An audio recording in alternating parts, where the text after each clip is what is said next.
अपने पहले पुत्र को त्यागना, बाद में उसी पुत्र के विरुद्ध अपने अन्य पुत्रों को खड़ा देखना, युद्ध में कर्ण की मृत्यु का दुख सहना, यही उनके जीवन का सबसे बड़ा आंतरिक श्राप बन गया।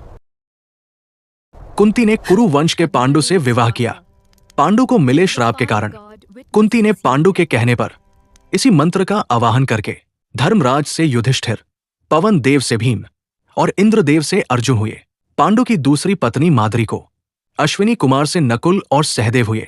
राजा पांडु की मृत्यु होने पर माद्री पांडु के साथ सती हो गई। कुंती को अपने पुत्रों का पालन पोषण करना था।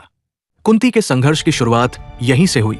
पांडव पुत्रों के भविष्य के लिए वो हस्तिनापुर लौट आई और अपने पति पांडु के हितैषियों के सहयोग से कुंती राजमहल में अपनी जगह बनाने में सफल हुई।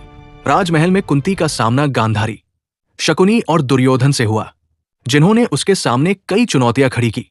कुंती वासुदेव जी की बहन और कृष्ण जी की बुआ थी, तो गांधारी गंधार नरेश की पुत्री और राजा धृतराष्ट्र की पत्नी थी।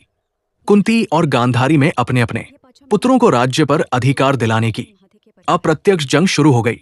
कुंती को जब पता चलता है कि कर्ण का उनके पांडव पुत्रों से युद्ध होने वाला है, उसके पुत्र आपस में शत्रु बने हुए हैं, तब कुंती बड़ी उलझन में पड़ जाती है। कृष्ण ने युद्ध के पहले कर्ण को यह राज बता दिया कि कुंती तुम्हारी असली मां है।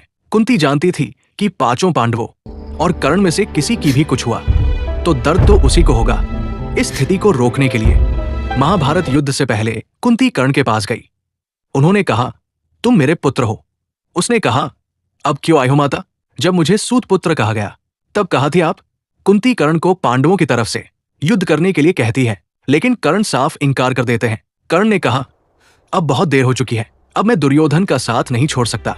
दुर्योधन ने उस पर बहुत उपकार किए हैं। जब जब किसी ने उसका अपमान किया तो तब दुर्योधन ने ही उन सबका विरोध कर उसका सहयोग किया, और अब मैं युद्ध के ऐन वक्त उसके साथ विश्वासघात नहीं कर सकता। तब कुंती ने कर्ण से एक वचन मांगा कि तुम अपने भाइयों का वध नहीं करोगे। कर्ण ने कुंती को वचन दिया कि मां, आपके आशीर्वाद से आज तक कर्ण के यहां से कोई खाली हाथ नहीं गया, और फिर आप तो मेरी मां है, इसलिए मैं वचन देता हूं कि अर्जुन को छोड़कर किसी पर भी अस्त्र शस्त्र का प्रयोग नहीं करूंगा। आपके 5 पुत्र हमेशा जीवित रहेंगे।